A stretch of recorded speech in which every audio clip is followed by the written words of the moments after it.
It's your girl. Nothing's impossible.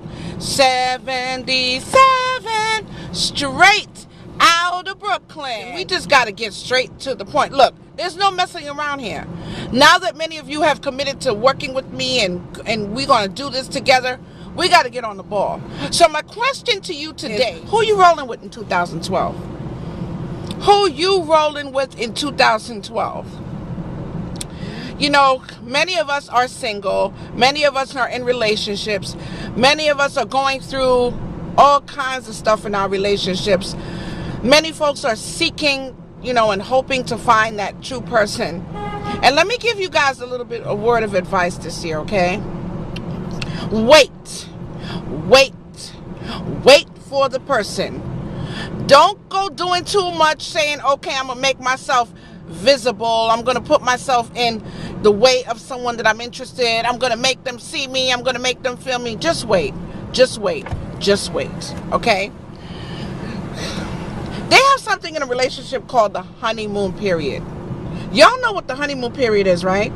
The honeymoon period is when you first meet someone and it's all that and a bag of chips. I mean, you feeling really good. I mean, all you think about all day is, oh my God, I'm going to speak to Pookie. Oh my God, Boo Cakes is going to call me today. And oh my God, I got flowers yesterday. Oh my God, I got a card. I'm not trying to be a Debbie Downer, but don't get all hyped up with that. Do not get hyped up with that, because give yourself 6 months, and Boo Cakes after 6 months turns into, ew, I can't even. After 6 months, the same person that you was like, oh my God, I'm in love, oh my God. You see the phone and you're like, what do they want? Trust me. Give yourself time. Now, I'm not being, a hater and saying don't enjoy a new relationship. Enjoy it. But take this into your memory bank. Enjoy it. Take everything with a grain of salt. Don't get all hyped up in words and affirmations and promises. Just put them in, a little pending box and watch after time goes by how it rolls out. And in 6 months, if that person is still rolling with you and still meaning everything they say, then typically I could almost say you got a good thing going. But 90% of the time, after 6 months, you stop seeing all the fantastic things and you start seeing the flaws. And that's why I'm asking you who you're rolling with. I'm giving you guys a page out of my book. I tend to get really excited about people. I tend to believe in people really quickly. I tend to get all super hyped up and I get all giddy. It's stupid. It's dumb. I'm burying that. Okay? I'm burying it, okay? No more. I can't do it anymore because it's like that first, when drug addicts talk about the very first feeling they got when they took that drug the first time. That's what it is. It's like you chasing a high that you ain't gonna get. I mean, I don't know a better analogy right now, guys. Please forgive me. No disrespect to anybody who's recovering from drugs or anything, but you know what I'm saying. I guess we're all looking for a soulmate. But let me tell you in a nutshell, and then I'm out because I gotta go, what my definition of a soulmate is. I haven't looked it up. I don't need to look it up. I've lived life and I know what my definition is. I hope it's close to the Webster's definition. But a soulmate to me is like someone who shares your soul, feels your soul.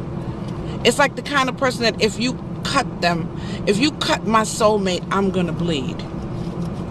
And unfortunately, there aren't too many soulmates today. A soulmate is the kind of person that will see you at your very worst, but imagine you at your very best. There was a lady that worked with me a few months back, and she was a woman of a certain age. And we used to, we'd say hi in passing and, because I'm not very overly in your face right away. I check you out and see what you're working with. And then, I embrace you. I embrace everyone. But we got a little deep. And the day that her and I got deep, she told me, she said, she was talking about her man. And she was talking about how her family just don't like him and blah, blah, blah. And she said, Jackie, let me just tell you about my man really quickly. She said, when I met my man, I was in a drug house doing drugs. In a house full of people, we was all doing drugs. Some people were doing heroin, some people was doing crack. She said we were all doing drugs. She said, and that's where he saw me. And in that drug house with all those drugs, she said he saw something in her. He looked at her and he said, why are you here? Now, he was there because his uncle was there and he went to get his uncle out of there. But his eye caught her.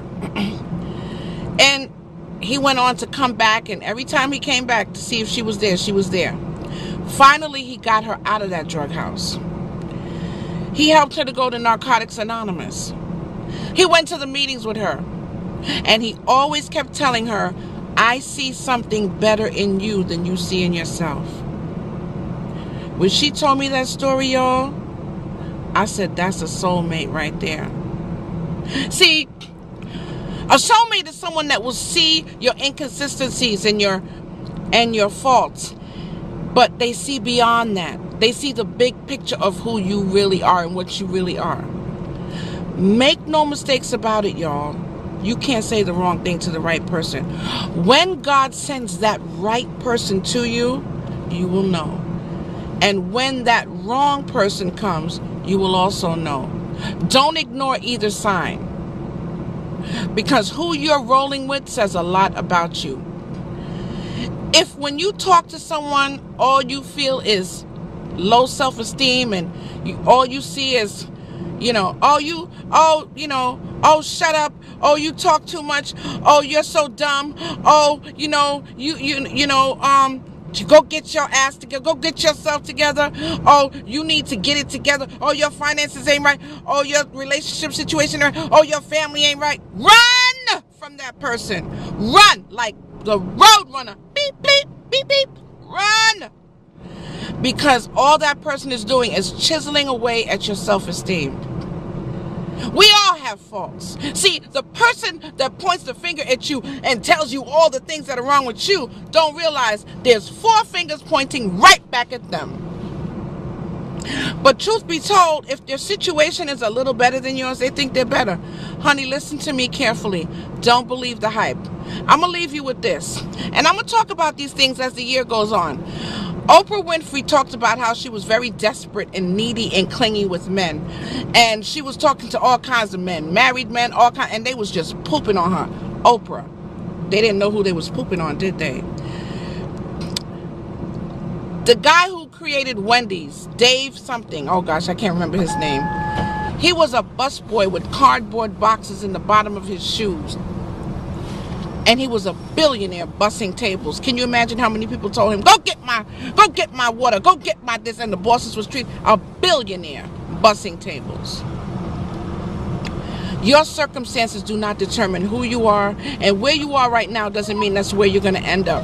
Have faith, trust God, trust your higher power, whatever that is. I respect you for what, your beliefs are your beliefs, but whatever it is, don't focus on the negative things about yourself. And when they come to tear you down, brush it off your shoulder. Brush that dirt off your shoulder and keep it moving. I love you guys. Happy New Year. Let's do it together, guys. We're going to do it. Hey! Listen, your true beauty description looks so good that it hurts. I'm a dime plus 99, and it's a shame. Don't even know what I'm worth. Everywhere I go, they stop and stare, cause I'm bad and it shows. From my head to my toes, out of control.